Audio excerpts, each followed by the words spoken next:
Good evening. Tonight we are going to spend a life underwater. Not a day and not a year. A whole working life on a small island off the south coast of Korea in a village where the women go into the sea and the men do not. Tonight you are 15 years old, and this is the summer you first go in properly with the older women on a working day. You will be bad at this for a long time. That is expected. Everyone was.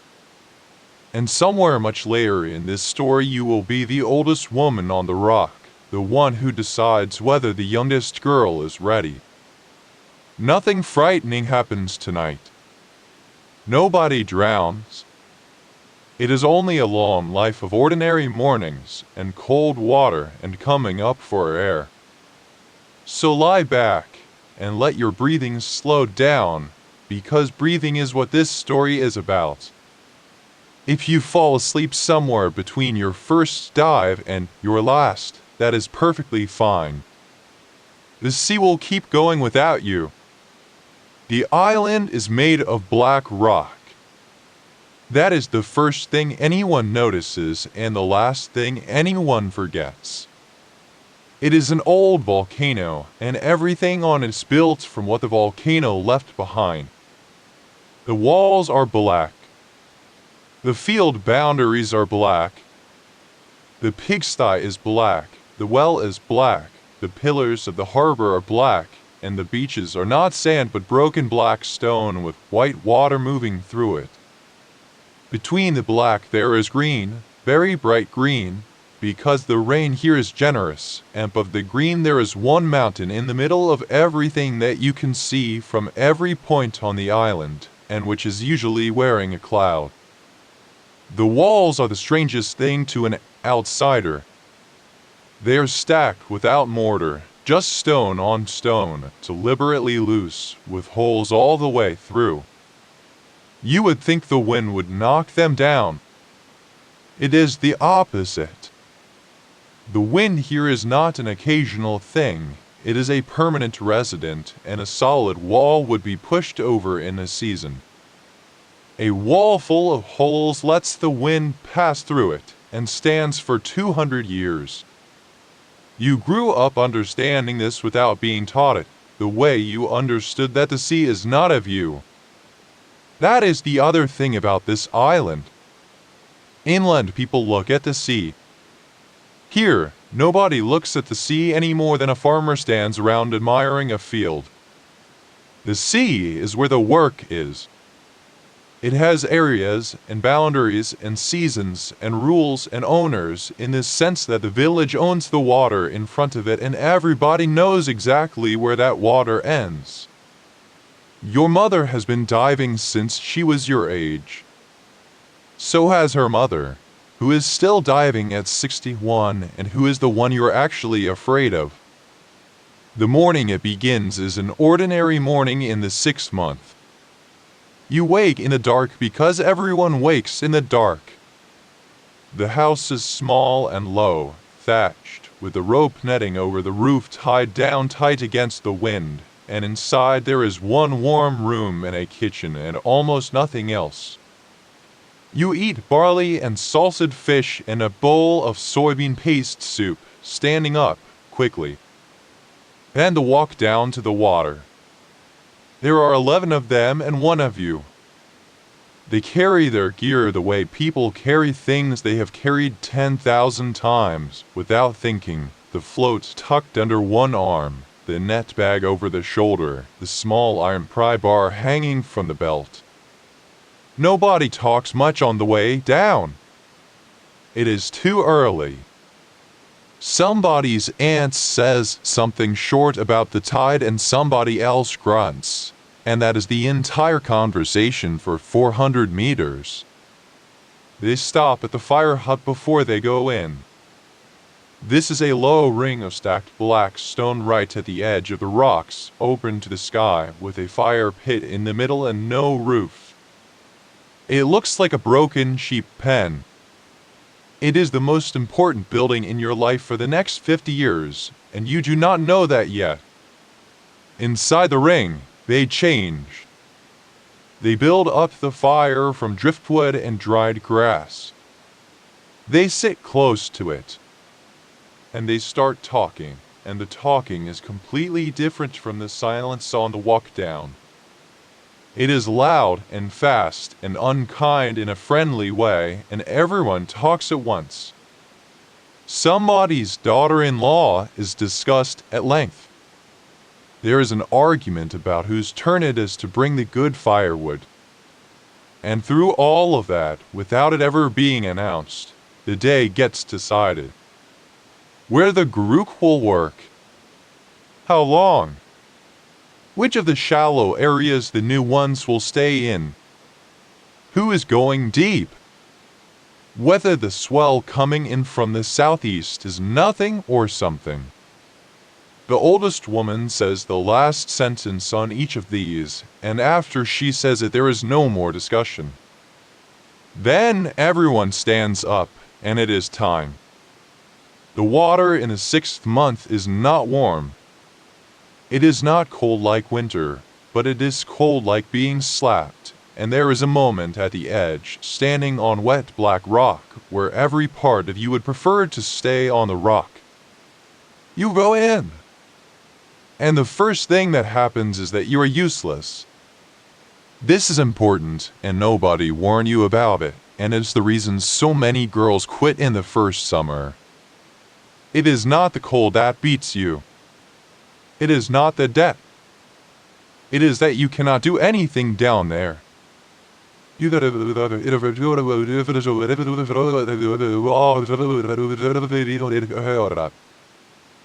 come up gasping. Twice you come up with nothing at all. On the third dive you get a handful of seaweed, which is not what anyone is here for. Nobody laughs at you. That is worth saying. They have all been you.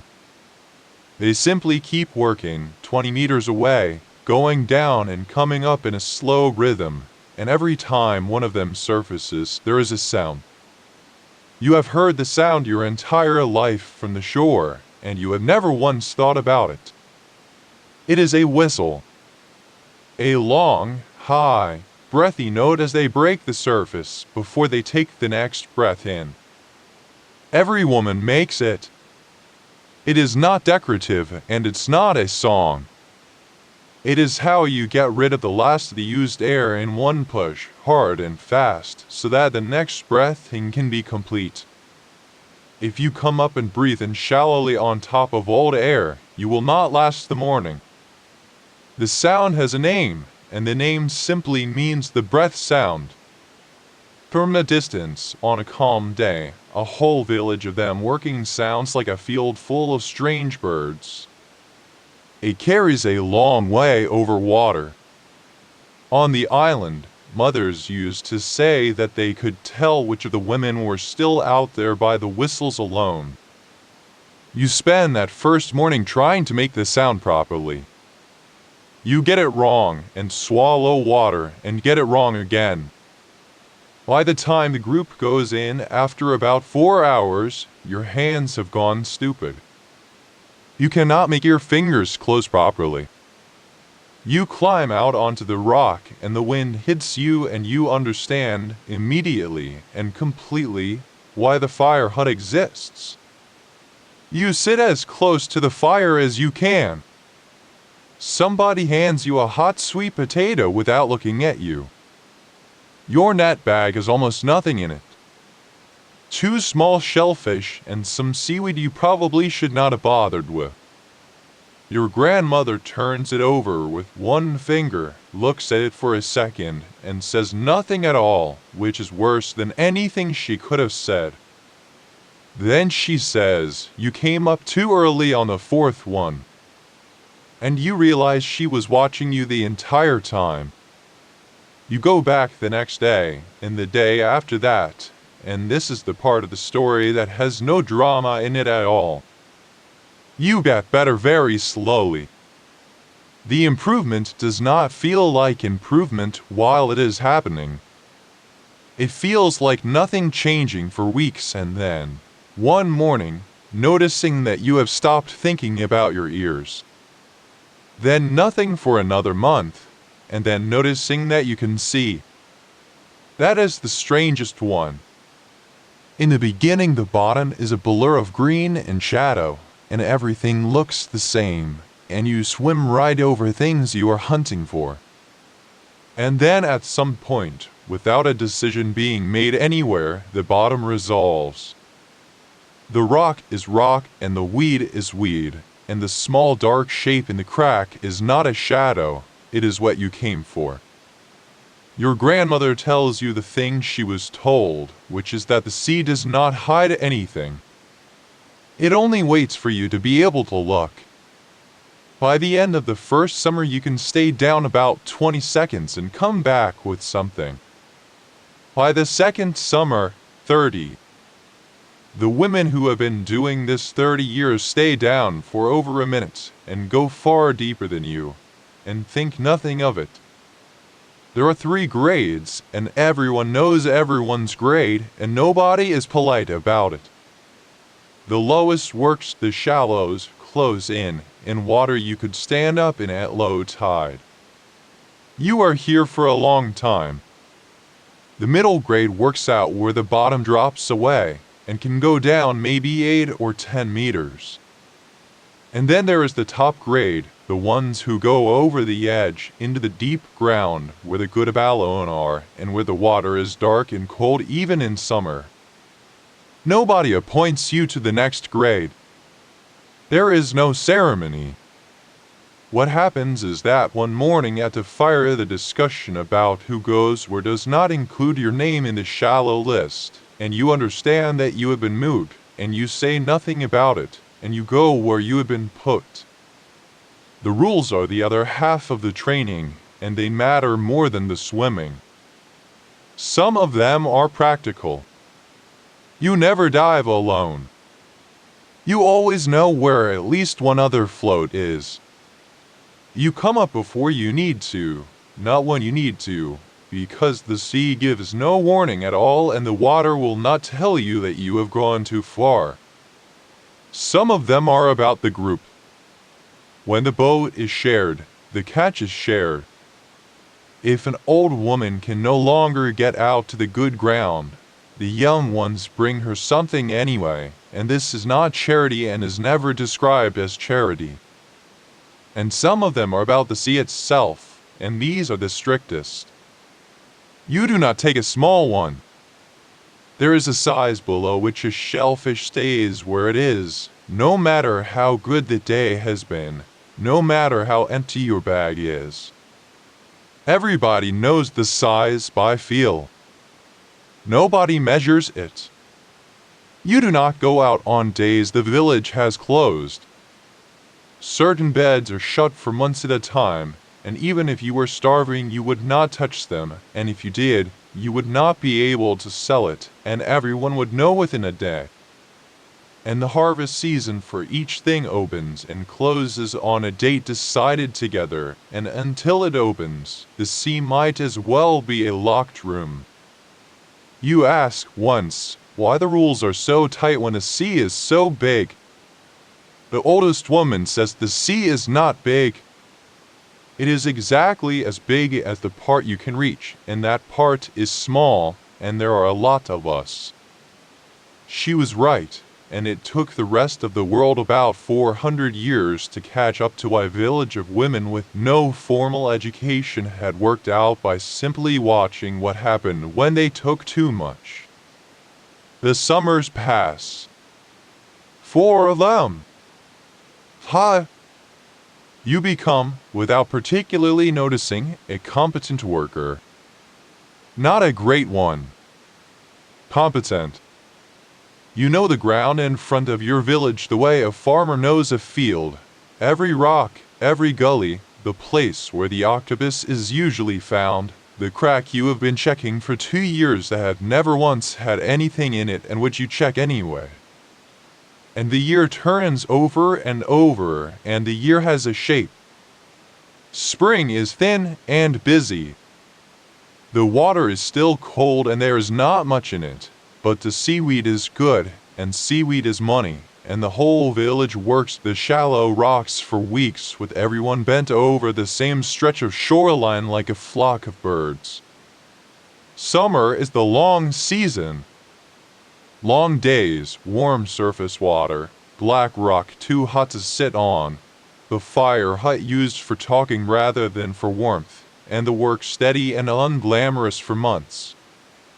Autumn is the best time, and everyone will tell you so. The water is as clearest, the swells are gentler, the shellfish are heavy from the summer, and the light down there in the middle of the day comes through in long green columns that you have to stop and look at, even though you are working, even though you have seen it 400 times. And winter is the hard one. Winter diving is the part that people from the mainland do not believe. The water is somewhere near 10 degrees. The air is colder. The wind comes down off the mountain and across the black rock and into you. In the old days the suit was cotton, thin white cotton, which is essentially nothing. You go in anyway. Not every day. But on the days the sea allows it, you go in, because winter is when the market prices are best and because the household eats from what you bring up. And you sit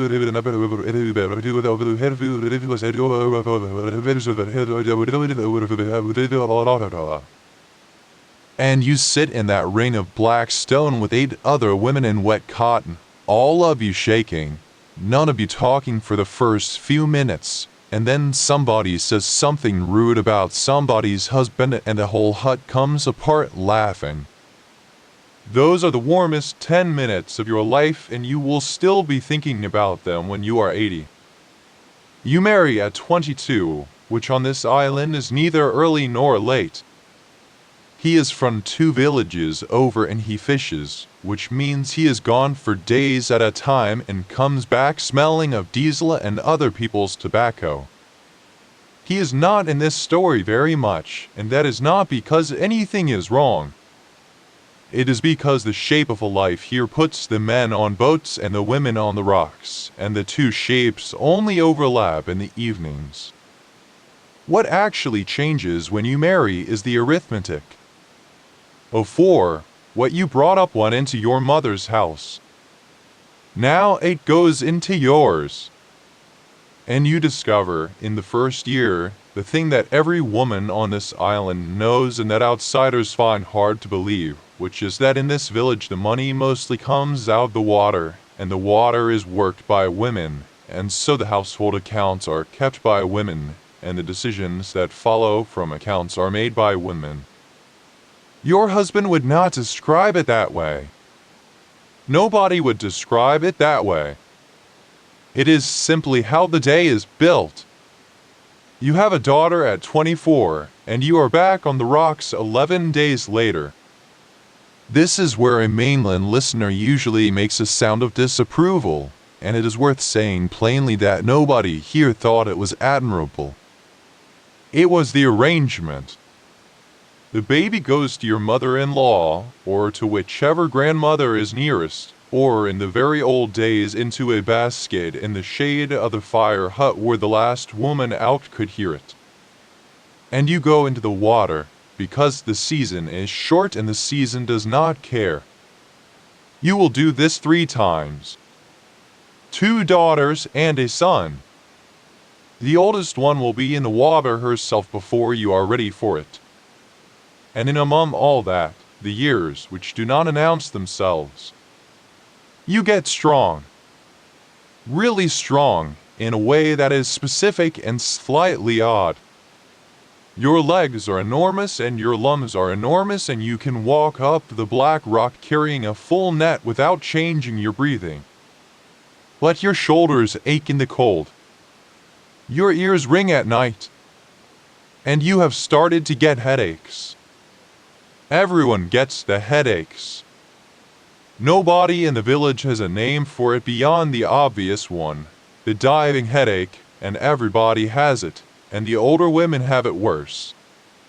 Even there are women in this village who lie down in the dark with their widows and do not speak for whatever, and their families move around them quietly, and then it is and they get out of the dinner. Later, much later, doctors will come and study this and give it proper names and write papers about pressure and nitrogen and the effects of 30 years of repeated breath hold diving on the human head. In your time, the treatment is a headache powder from the market and lying still and going back in tomorrow. You take the powder. You go back in. Twice in your life, the sea frightens you badly. The first time you are 28 and working the middle ground, and the current changes faster than it is supposed to, and when you surface your float is not where you left it and the shore is further away than it should be and the water between you and it is moving the wrong way.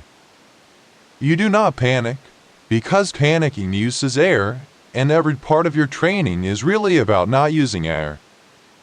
You swim across the pool instead of against it, the way you have been told since you were 15, and it takes a very long time, and you come out 400 meters down the coast, in a cove you would not have chosen, with your legs shaking. 2 women are already walking down the rocks toward you. They saw the float move. Nobody says anything about it at the fire. The second time is worse, and it happens to somebody else. A woman 5 years older than you, working alone in the shallows in the wrong month because her household needed it, gets a hand caught. Not dramatically. A crack in the rock, a wrist at the wrong angle, and the water not deep, and nobody within sight. She is found. She's alive.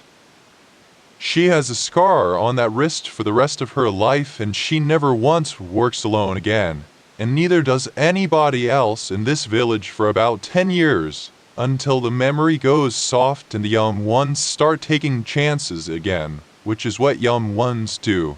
And then somebody's grandmother tells the story at the fire and it firms up again. The rule that says do not dive alone was not written by an official. It was written by that afternoon. In the 7th year of your marriage, you go away for a season. This surprises people who imagine island women never left the island. In fact, for a long stretch of the last century, the women from here went out in groups every spring on boats to work other coasts. Up the mainland, to the east, to the islands off the south, and further than that. They went as a crew, with a leader who negotiated the price, and they lived in rented rooms and worked a stretch of unfamiliar water for 4 or 5 months and came home in the autumn with more money than a season at home could make. You go the spring after your second child. You are gone from the 4th month to the 9th. The water on the mainland coast is easier and the money is better and the loneliness is worse than you expected. You share a room with 5 other women, 4 of whom you have known since you were a child, and you cook on one burner and argue about who snores. In the evening you sit on the sea wall and look at a coastline that is not yours. You do not like it. But when your daughter needs school money 8 years later, you go again, and that time you are the one who negotiates the price. And there is one more thing that happens out there, on those trips, which nobody plans and which turns out to matter. You meet other groups. Women from other villages, other islands, working the same rented coast. And you compare what price they got, what their leader agreed to, what the buyer paid at the last port and what he claimed he paid. That is how the women on this island felt over about a decade, that they were being paid less than the going rate, more or less everywhere, by more or less everyone, and that middlemen were consistent about it. What happened next is a longer story than tonight's, and it has meetings in it, and a great deal of shouting, and eventually associations and price agreements and 1 or 2 demonstrations that ended with police involved. Tonight, we only need the small part of it. which is that on a hot evening in a rented room on the mainland, 6 women who had spent 30 years being told they were uneducated worked out that they had been systematically underpaid and sat down on the floor with a piece of paper and started doing the arithmetic. You cross into the top grade somewhere in your 30s, and again, nobody tells you. What happens is that on autumn morning the group is splitting up at the fire, and the deep ground is behind, and your name is in that list, and the woman next to you does not react at all, and you do not react either, and you go and put your vote where the deep ones put theirs. The deep ground is a different country. Everything you have worked until now has been a floor you could see from the surface on a good day. Out here the bottom is gone. You look down and there is green, and then darker green, and then a color that is not really a color. The temperature changes on the way down in distinct layers, and you feel each one arrive. You go down along your line, equalizing working, and the light goes with you but weaker, and the sound changes, and about half-hour there is a moment that every diver on this island knows and none of them talk about, where the surface is a long way up and the bottom is not yet in reach and you are, for about 2 seconds, nowhere. Then the bottom comes up out of the dark and you have work to do and the feeling goes. The good Abalone are here. That is the whole reason. They sit under ledges and in the seams of the rock, in the places that are awkward to get to, and the biggest ones are the ones nobody could reach, which is why they got big. Getting one off is a specific skill with a very short window. You come in flat, you find the lip, you get the iron under it in one movement, and you lever.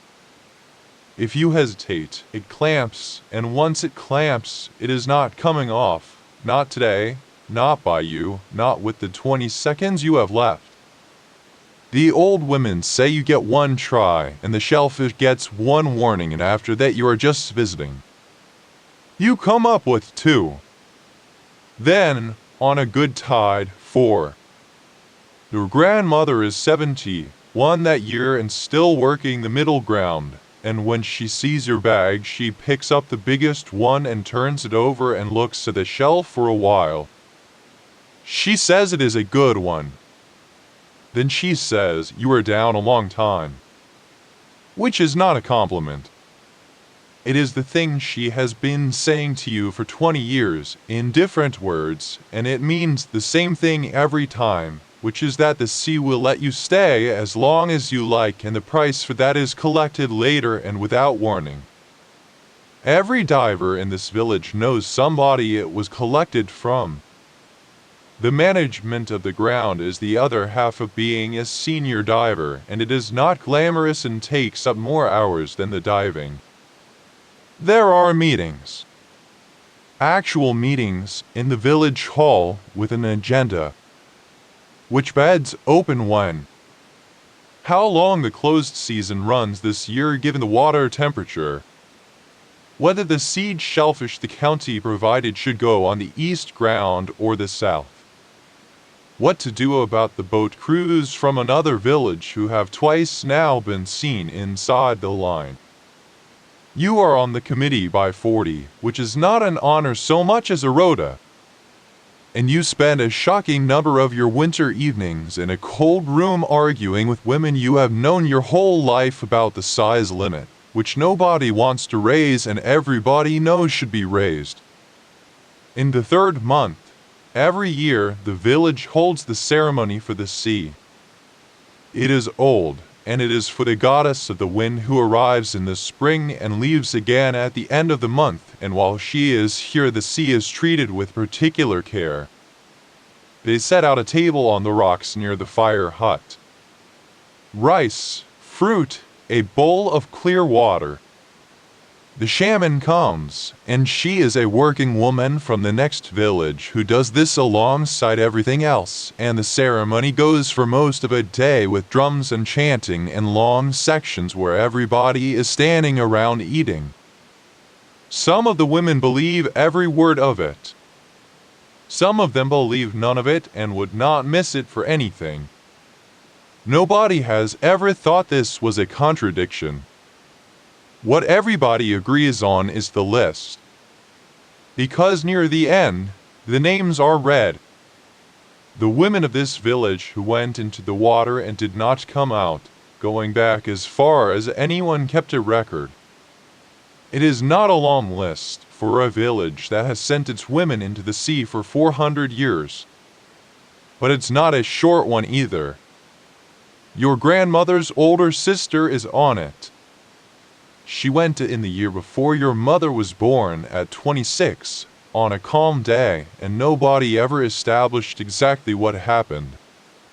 You stand on the black rock in the third month wind with 100 other people and listen to a list of names, and then everybody goes and eats, and the noise level comes straight back up. Your grandmother stops diving at 73. She does not announce that either.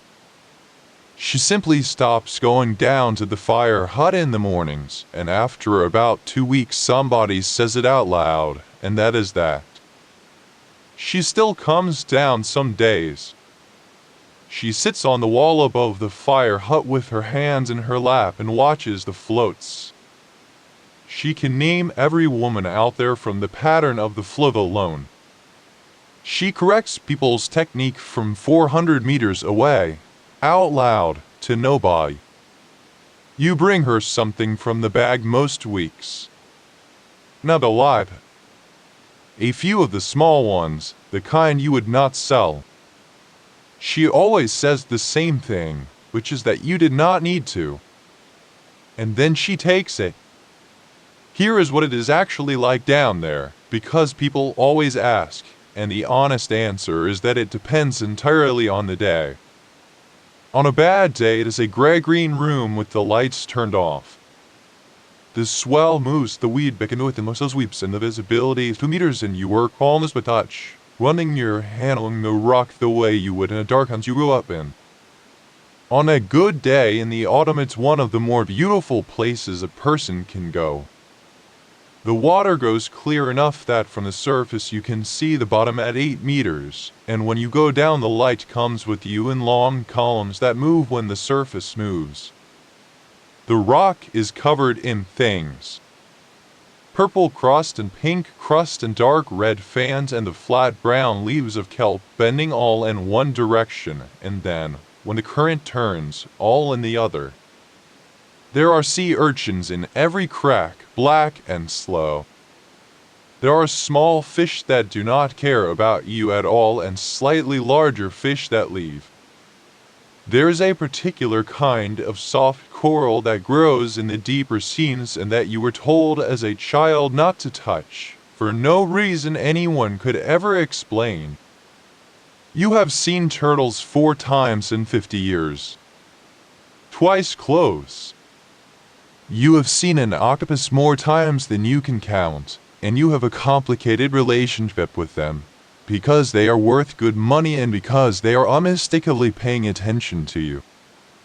Everybody in the village has an octopus story. Yours is from a September in your 40s, working the deep ground, when you reached into a seam and something reached back and put one arm around your wrist, politely, the way somebody stops you in a corridor to ask a question. You came up without it and told nobody for a week. There is an old wooden wreck out past the east line, or what is left of one, a spine of dark timber half buried in sand that everybody knows about and nobody knows the history of. Somebody's grandfather said it was from the war.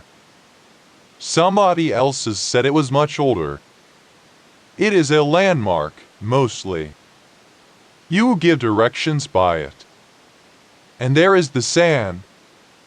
This surprises people.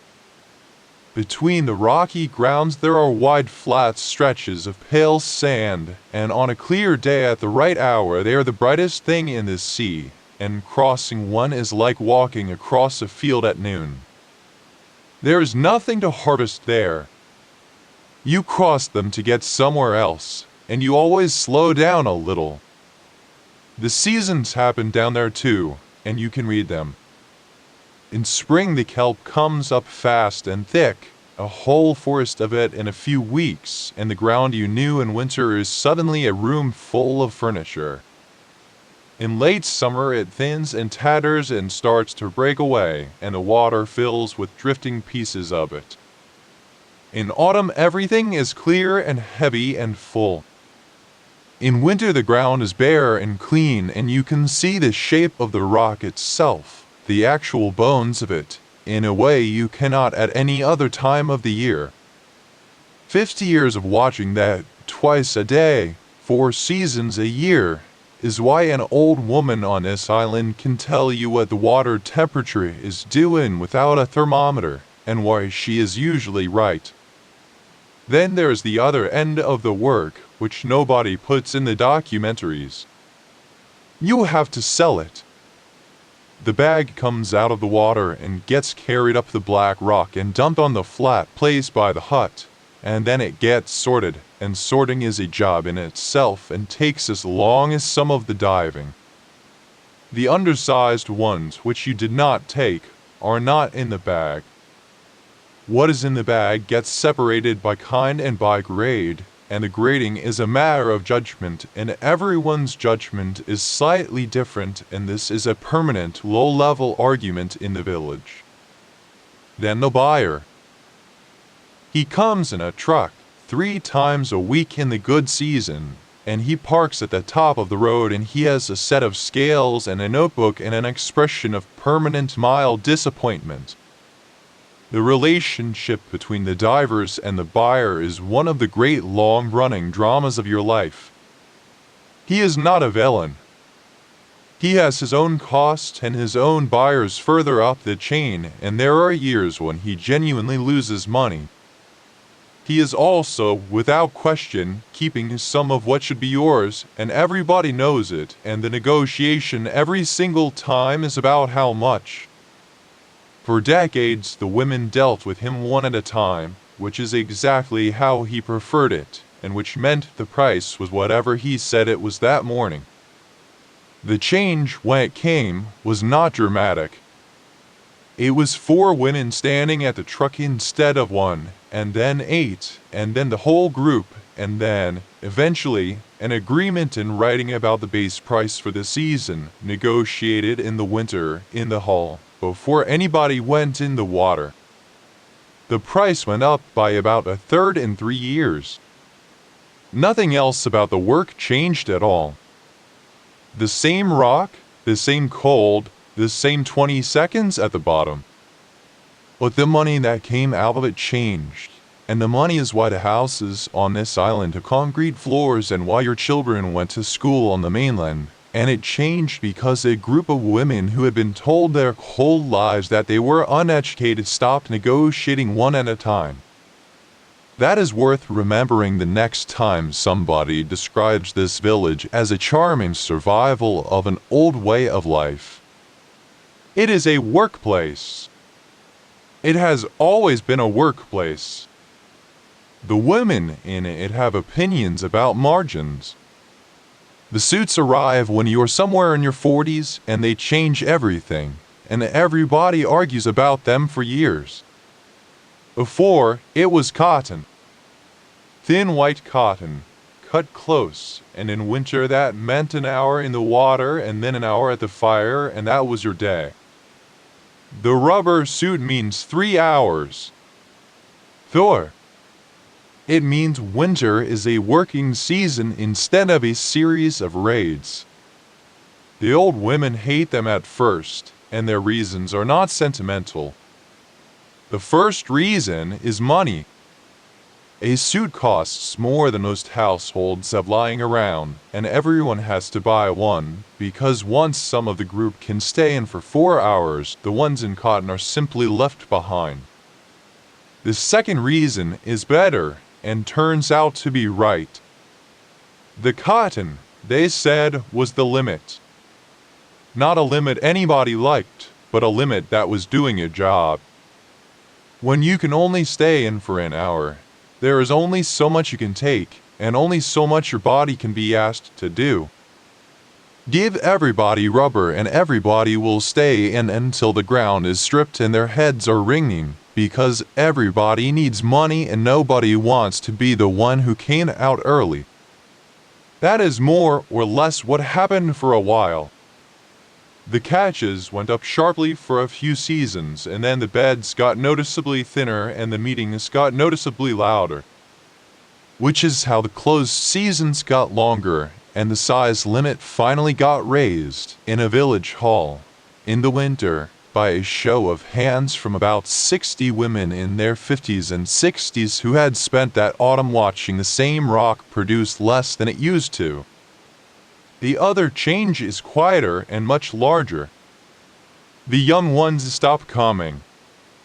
It is not sudden and there is no single reason. There is a school on the island now, and a road, and a bus, and after the road there are jobs that do not involve cold water. Your youngest daughter goes into the water at 15 because that is what you did, works 2 summers, is quite good at it, and then takes a job at a hotel on the other side of the island and never puts the suit on again. You do not fight her about it. By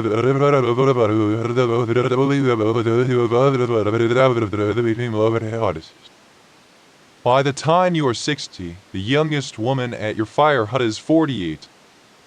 By the time you are 70, she is 59, and she is the same person. The fire hut itself changes too.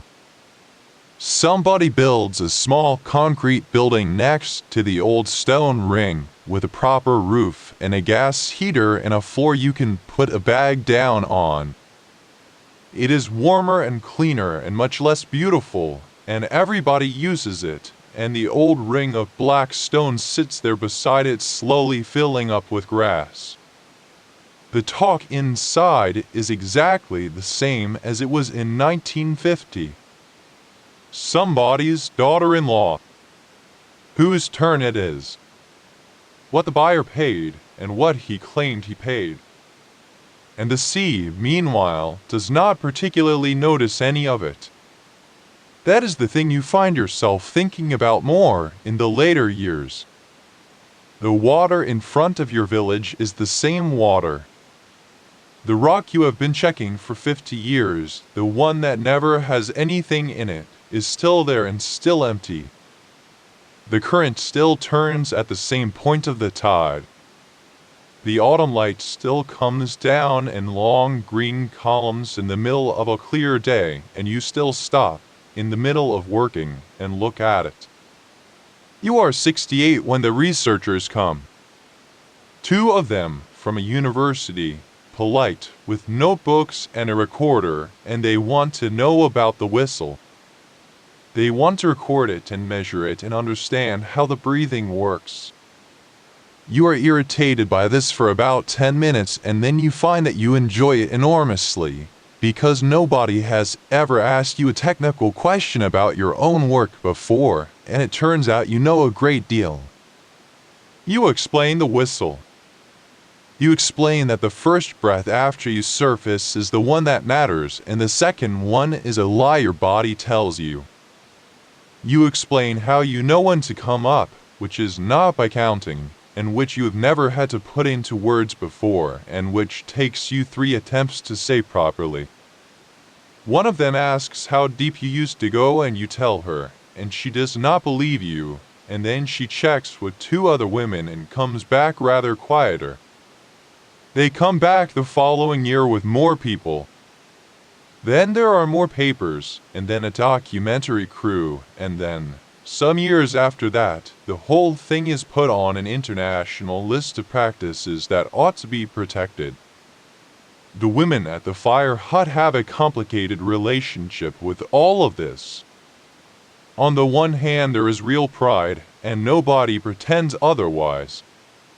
On the other hand, the thing being protected is a job, and a job that took their knees and their hearing and their heads, and there is a particular kind of laugh that goes around the hut when somebody reads out a sentence about the beautiful tradition of the sea women. Your neighbor, who is 71 and still goes in, says the line that gets repeated for years afterward. She says they will preserve everything about us except the price. In your 70s, the work does not stop, it drinks. You still go down to the hut in the morning. You still change, and go in and come out. But you go in at the pub instead of fighting it, and you work the middle ground instead of the deep, and you are out in an hour and a half rather than 4 hours, and your eyes with yourself about it mostly. Your bag is lighter than it used to be and heavier than it looks, because you are extremely good at this now and you have 55 years of knowing exactly where to put your hands. That is the part that surprises you about getting old in this job. The body goes and the knowledge stays, and for a long while the knowledge is enough to cover for the body. A young, strong diver with 2 years of experience works twice as hard as you and comes up with less, and both of you know it, and neither of you says it. Your knees are bad. Your hearing on the right side is not what it was. The headaches are a permanent tenant now rather than a visitor. You are 74 when your granddaughter comes home. She is 23. She went to the mainland at 19 for college and then for a job in an office in a city, and she lasted 4 years. And then one spring she comes back with 2 suitcases and an expression that does not invite questions. She is at the house for 2 weeks before she says it. She says it while you are both doing something else, which is how the real things get said in this family. She says she wants to learn. You say no immediately. That is the first thing that comes out of you, flat and fast, and it surprises you both. You spend that night not sleeping and running through it, and it is not complicated. You know what the water gave you, and you know exactly what it took, and you can list the price in order because you're still paying it. Your daughter got out. That was the when. That was supposed to be the end of it. And then, somewhere near morning, you think about the fire hut. Not the diving. The hut. And in the morning you tell her to be down at the rocks at 5, and that if she is late you will not wait. She is not late. She is, however, useless. You had forgotten this. 59 years is enough time to completely forget what it is like to be bad at this. She cannot get down. Her ears hurt. She surfaces flailing and gasping and coughs half of it back out, and on her 4th attempt she comes up with a handful of seaweed that nobody in the world would pay for. The other women do not laugh at her. They have all been her. They keep working, out past the line, going down and coming up in a slow rhythm, and every time one of them surfaces, there is that long, high, breathy whistle, and there are only 6 of them now where there used to be 30, and the sound over the water is thinner than it was when you were 15. Your granddaughter comes out after 90 minutes with her lips gone gray and her hands not working. You take her up to the hut and sit her by the heater and put a hot sweet potato in her hands without looking at her. You turn her bag over with one finger. There is almost nothing in it. And you hear yourself say, you came up too early on the 4th one. She stares at you. She says, you were watching me? And you do not answer that, because there is no answer to it that does not sound like something out of a song, and because your grandmother never answered it either. She keeps coming. That is the part you did not expect, and the part you will not admit to being pleased about for at least 2 years. She is there the next day and the day after. She is slow, and she gets frustrated in a way your generation was not allowed to get frustrated, and she asks an extraordinary number of questions. Some of them are questions nobody has ever asked you. Why do we open that bed in the 6th month and not the 5th? Why is the size limit that size? What happens to the ground if we skip a year? Why does the whistle work? You know the answers to about half of them. For the other half you say, that is how it is done, and she looks at you, and then you spend the evening thinking about it, and the next morning you have a better answer.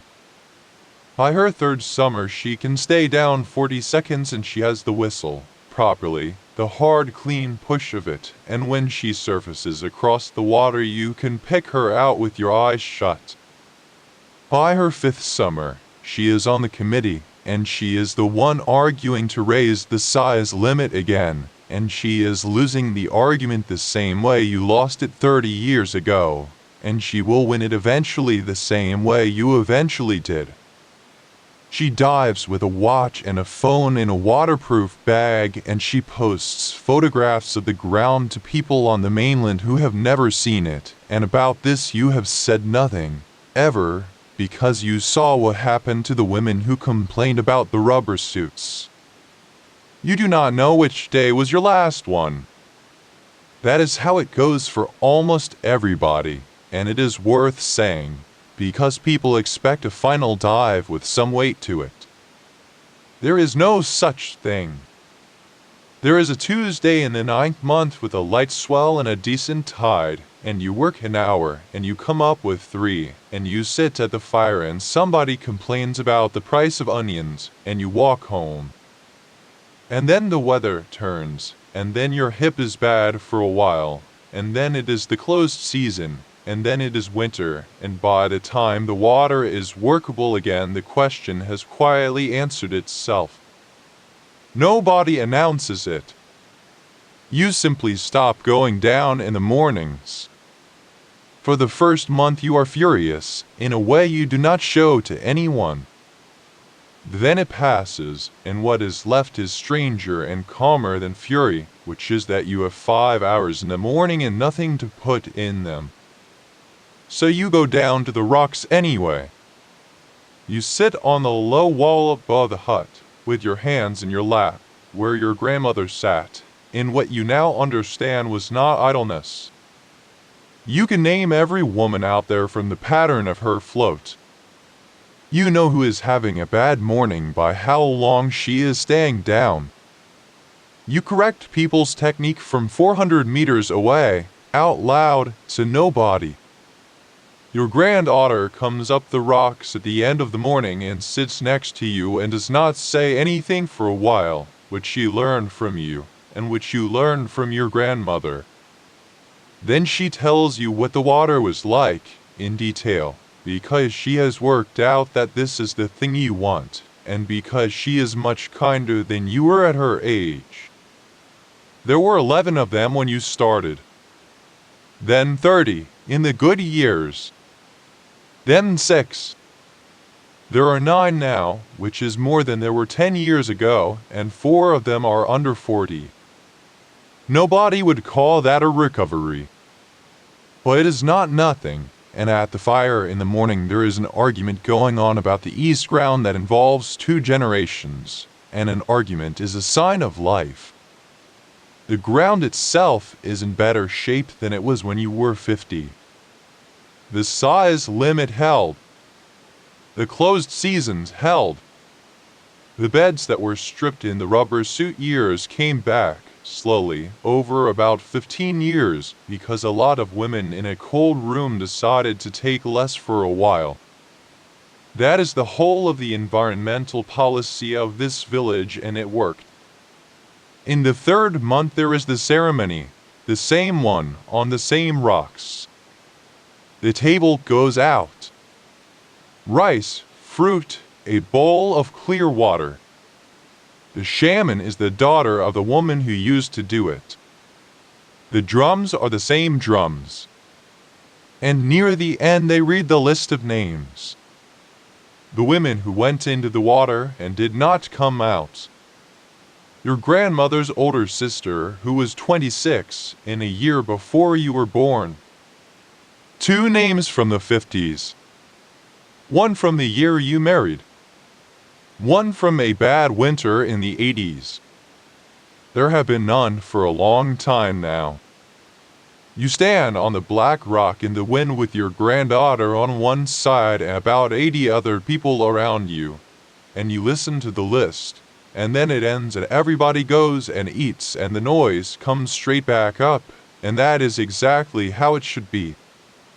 The wind goes through the holes in the wall behind you and does not knock it down. And on an evening at the end of that same month, you walk down to the rocks by yourself, because the tide is out and the light is going and you have been doing this for 60 years and your legs still take you there without being asked. The old stone ring is still beside the new hut, full of grass now, the fire pit a shallow dish of ash and rain. You sit on the wall. The sea in front of you is doing what it does at the end of a calm day, which is almost nothing. Long low swells coming in from the southeast, black rock, white water, and the sound of it going in and out, which is the sound you have fallen asleep to every night of your life.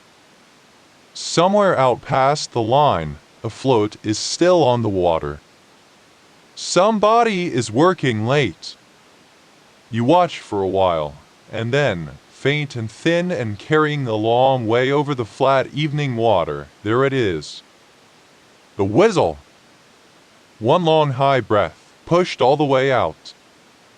And then, a few seconds later, another one. You sit on the black wall in the last of the light with your hands in your lap, and your breathing slows down to match it, without you deciding to, the way it had done for 60 years. The tide is going out. The wind is going through the wall. And the very long made down under all that dark water. Where I'm doing under you were 15 is sitting there in the bowl. The way it always was. The way it will be tomorrow morning when somebody other and you will lay down the live. The island is asleep now. The sea is doing the breathing for both of you. Sleep well.